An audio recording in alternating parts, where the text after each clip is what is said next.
Welcome to the Real News Network. I'm Paul Jay in Baltimore. On Wednesday night, Bernie Sanders spoke to something like 2,600 people in house parties across the country, announcing the formation of a new organization called Our Revolution, or OurRevolution.com. And here's a little bit of what he had to say in his speech. Real change never, ever takes place from the top on down. It's not some guy signing a bill. It always takes place from the bottom on up when millions of people come together and demand fundamental change in the country. Well, the very day that this organization was announced, or the day of that evening, about 8 of 13 staff members of Bernie Sanders that had been assigned to work on Our Revolution quit. And it became quite a controversy. In fact, in many ways, the controversy overshadowed the announcement of the creation of the organization. The next morning, after Bernie made this speech, there was a debate on Democracy Now! Claire Sandberg, who's one of the staff that quit, and she was the digital organizer, I believe, and Larry Cohen, who used to be the head of the Communication Workers Union, was a senior Sanders advisor, and is now going to be chair of the board of this new organization called Our Revolution. Well, they had a debate, and here's a little bit of that. Jeff has gone on the record admitting that he wanted to form the organization as a 501c4 for the express purpose of accepting billionaire money, which of course flies in the face of what all of our supporters were so excited about, that we were taking the country back from the billionaire class without the use of billionaire money, $27 at a time. There will be no contributions from billionaires, and I guarantee that. And I think it's unfortunate that staff left. Specifically, had chosen a legal structure for the organization that had already prevented us from doing effective organizing for candidates like Tim Canova, who has talked about how we have left him hanging, which is true. As the group was formed as a C4, we legally couldn't coordinate with Canova, couldn't return his calls, couldn't mobilize thousands of Bernie supporters locally in Miami or across the country to participate in his field operation. The key is that all of us on this board believe that we will mobilize millions of people. We're not here to run campaigns. That would be a different kind of organization. We will mobilize millions of people against the TPP. So the controversy is focused around Jeff Weaver, who was the campaign manager for the Sanders campaign and has now been appointed the executive director of Our Revolution. And now joining me to discuss all of this is Bill Curry. He's a columnist for Salon.com, and he was White House counselor to President Bill Clinton. Thanks for joining us, Bill. Great to be with you as always, Paul.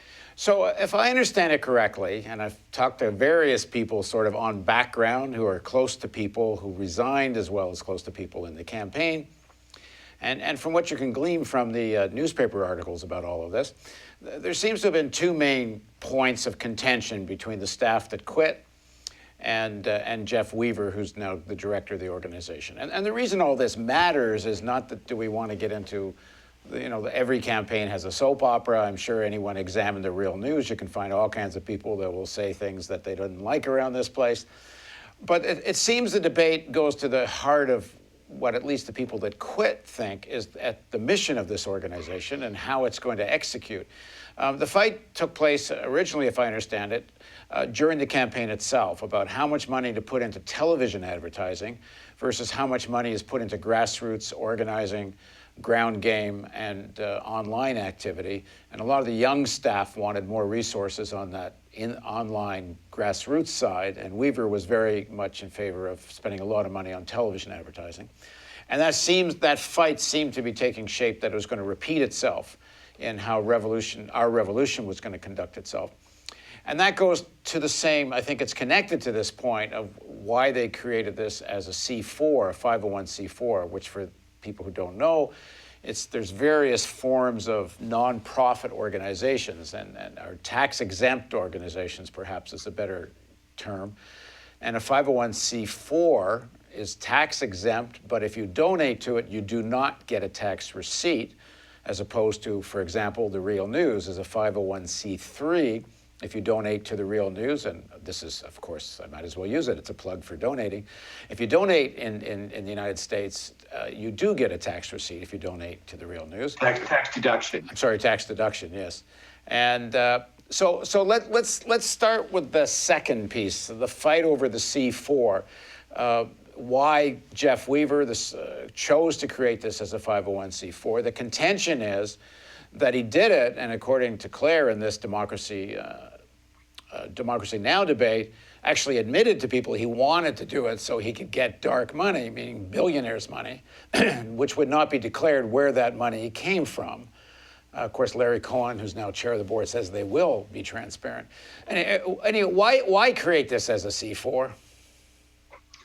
Well, first of all, you have to create some kind of an entity to do this work. As you were pointing out, in a C4, the donor doesn't get a tax deduction, but the organization is tax exempt. And so there are 3 or 4 entities out there that the body of federal law make almost inevitable. If you want to run for office, you better have a campaign committee. If you want to contribute, you better have a political action committee. And then these 501c4s, since the infamous Citizens United case, have given especially the wealthy and powerful a lot more leeway with which to buy elections. But the flaw, I think, in the argument of the people who left is that just because the federal law permits an organization to do something, that doesn't mean that its own bylaws and board and membership can't make it do something else. And that seems to be what Larry Cohen was saying, and I pray that's what they'll do. For a progressive movement to take undisclosed money, for any progressive movement on any progressive issue, to be receiving undisclosed money and to be disproportionately beholden to the very wealthy, just poisons the very well of the thing. But just because it's a 501c4, Karl Rove has a 501c4. They don't tell anybody where any of their money comes from. But everybody needs something like a 501c4, and you can have bylaws that mean that you do it the right way. But why do a 501c4 unless you want to have money that isn't disclosed? It restricts how much you can do in terms of political campaigning. For example, as Claire said in this Democracy Now! Piece, they couldn't coordinate any activities with Tim Canova in Florida. You cannot, according to 501c4 rules, if I understand it correctly, helping candidates directly in any way, it has to be a subordinate part of what you do. It can't be a primary part of what you do. Whereas Bernie Sanders has been talking, and his campaign have been talking, that supporting down-ticket races is one of the main things they want to do in the next phase. So why restrict that activity through a C4 when you could have had a PAC or frankly, even a super PAC? Let me just say, I'm hoping that the Sanders people, who for understandable reasons didn't turn to this question of progressive movement building until their own race was over. I'm hoping that they're still in the process of figuring this all out. I mentioned Karl Rove has a 501c4 and also a 501c3, I think, and I know a PAC. I used to work, leave Karl Rove out of it. In the 1980s, I was honored to be the political director of the Nuclear Freeze Movement. I ran the political action committee. And the Freeze Movement, very much like the entire progressive community today, it had every kind of entity in it. There were church groups. There were all kinds of nonprofits, 501c3s, 501c4s, all of which could do different pieces. We could all agree on a goal, but many of us couldn't collaborate on a specific task within that goal. And we had to find a modus vivendi, a way for the entire movement to live together and to contribute in common to the cause. That's what Bernie's got to do. And Bernie's entity can't be the only entity. But if a year from now it's only a 501c4, I'll be surprised. If it's a 501c4 that doesn't disclose all of its donors, I'll be shocked and deeply disappointed. My guess is that all these entities, that the people who are doing this now, many of whom seem very new, as I began to say before, to this very issue and to all the thorny problems that are entailed, I just assume they're going to go through a few more weeks of learning about it. And then it will be up to the board. Again, I believe that it's not just about the organization Bernie wants to build. I believe that, and I hope he looks upon this, Bernie's a self-identified democratic socialist. I hope he looks on this as a democratic socialist would look at any such undertaking and see that all the assets, the donor list and volunteer lists, that the assets that were built by the campaign ought to be the common property of the people who built it. And the point here is to find the most effective way to share this with as much of the progressive movement as we possibly can, and in as open and democratic a way as we possibly can. Apparently there's already been some critique of our revolution, even though it just began, on whether or not there's enough consultation going on with local grassroots organizations about which candidate is going to be supported. I don't know the details of it. There was a controversy in New York, for example. This issue of how our revolution relates to all, especially the grassroots organizations that really helped create the Sanders campaign in the first place, is going to be critical whether this is going to be effective or not. Look, there are two precedents that are very much on the minds of the staff who quit and of progressives in and out of the Sanders campaign. One of those is the Obama campaign of 2008. Obama built the largest grassroots political movement in the history of electoral politics and perhaps in the history of American politics. And then as soon as the election was over, he took the whole thing private. He turned a grassroots movement into a Washington-based mailing list and put that under the jurisdiction of some major donors. And it was one of the original sins of the Obama administration, I would argue. And I don't think Bernie Sanders certainly has that kind of intention. But it's a very difficult thing for someone who has control of a bunch of assets that they think empower them to realize that the best thing they can do for the cause is to empower everyone else and to give up their control. Giving up your own power to create more power for others always turns out to be hard for the people who are asked to do it. I hope they'll do it this time. The second precedent, by the way, that goes to your question, is the precedent of this election, in which all the organizations virtually who are nominally progressive and who have stood for progressive interest values and policies for 3 generations and more, all those organizations who allow their boards to choose their candidates, virtually all of them, endorsed Hillary Clinton, even though Bernie Sanders was so much closer and truer to their values and positions. And nearly all the organizations that let their grassroots membership decide, who did it in an open, democratic way, went the opposite direction. When the membership was consulted, they tended to go overwhelmingly with Bernie.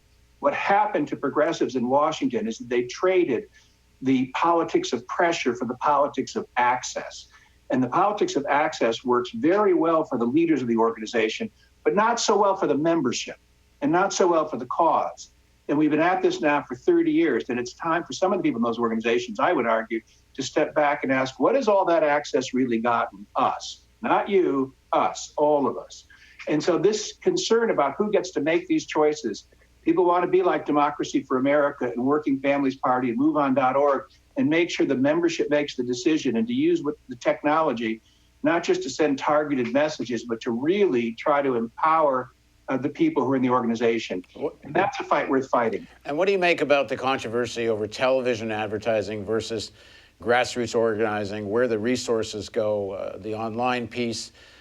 This sort of goes, I would guess, to the issue of, are you fundamentally building a movement, which takes a lot of ground game, a lot of knocking on doors and organizing, or are you trying to sway public opinion through TV advertising, which perhaps you could argue is better in an election campaign, although the people on the grassroots movement online side, they think they did more in terms of actually getting out votes than the TV advertising did, although one would think there's some data to analyze there. But what do you make of what that controversy represents? Interpreting that data is always highly subjective and more a matter of art than science, or at least as much a matter of art. I think two things. First of all, I think that Gandhi and Saul Alinsky had it right. I have a very old-fashioned view of this, that there's a kind of chemical reaction that takes place when people meet face to face. There's a bonding. People are willing to take risks. People can learn more. I think that every great movement in human history was built on face-to-face contact.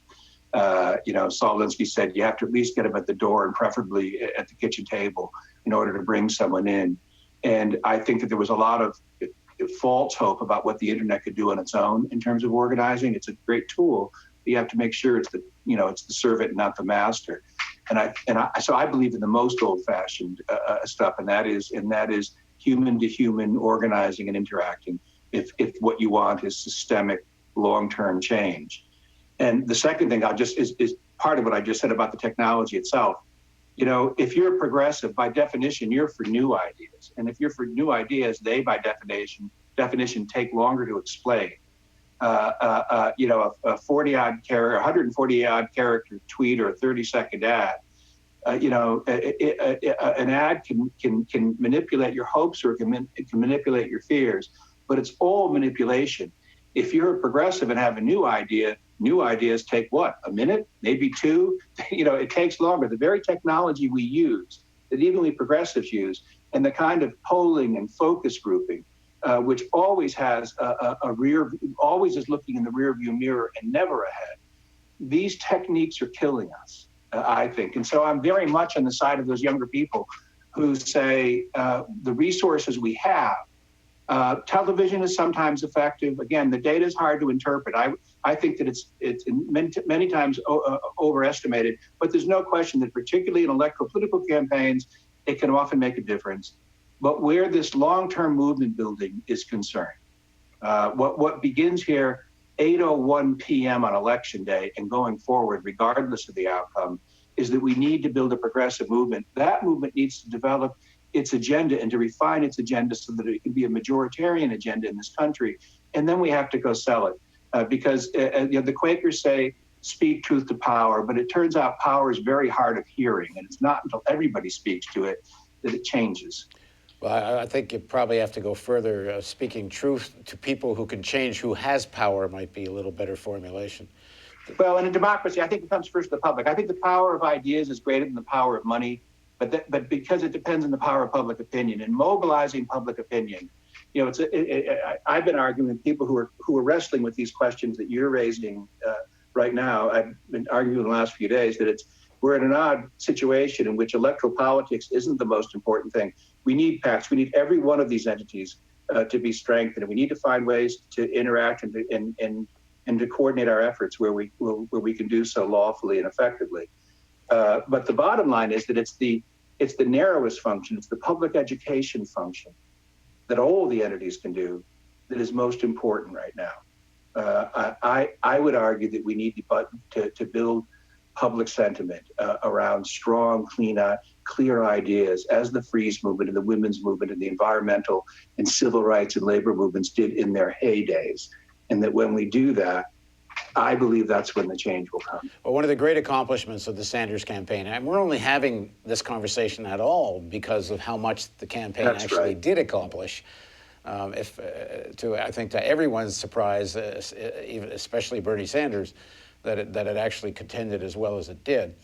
But one of the great accomplishments was on the side of the money, that the fact that you could raise so much money in small amounts and contend with the kind of money that Clinton raised.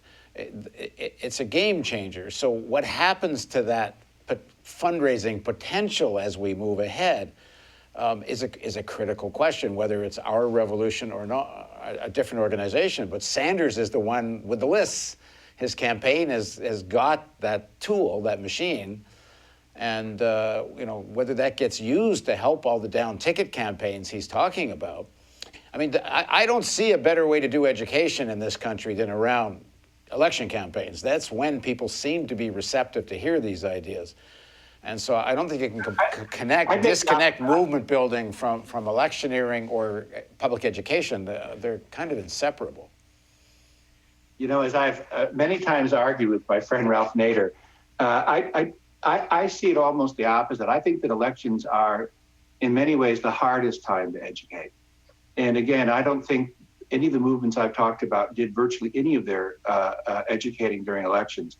The media, when I was in college, I wrote a paper about this a million years ago, about the fact that I just looked at Time and Newsweek and a couple of national newspapers, and showed that all the amount of time they spent on their front pages talking about policy in a presidential election year was reduced 75%. And it was all replaced with horse race and fundraising and baloney. But that's their choice. We don't do that at the Real News, and you don't have to do that. I know because if you're ordinary people, that's when they talk politics, is when there's election campaigns on. Otherwise, entertainment culture and everything else I would just say that I would just challenge the idea, and I'm not sure I'm right about this, and I know that the truth embraces pieces of each of these perspectives, but to some degree, back in 1980, 79, 1980, in my region, I went around to all the progressive organizations and helped persuade them to form PACs. They didn't even have PACs until then. I ran the second largest independent PAC in the country when I was in the nuclear freeze movement. And I look back on those days with some regret, especially the first part, not so much the freeze. Because when we formed all these PACs and went so heavily into electoral politics, I think we stopped some of the most important educating that we did. And above all, I think that we began to be colonized by the Democratic Party, so that so many of these progressive movements did turn into, Washington-based mailing lists and did lose contact. I know they do too much of it. And I myself question its effectiveness. But at the very least, my urging to people is that we find ways, C3s, C4s, a whole other church groups, there's a whole other set of ways to do this. Some of these are floating adhocracies. The most effective grassroots movements of the last 10 years have been around wages in the beginning in the fast food industry and cutting over to the referenda on raising the minimum wage, and above all, the same-sex marriage movement. And neither of those involved any elected officials or any PACs whatsoever. All of them involved mobilizing public opinion the way we used to. Well, that's a long conversation, because I think especially on the issue of I don't mean you can only do one. You got to keep doing both. I spent my life in politics. I know hiding it, and so I believe deeply in it. And I know you have to fight these campaigns through, but I think we gave up a lot of other things that are very important that require more of our attention and energy. All right, thanks for joining us, Bill. Oh, my pleasure. And thank you for joining us on the Real News Network.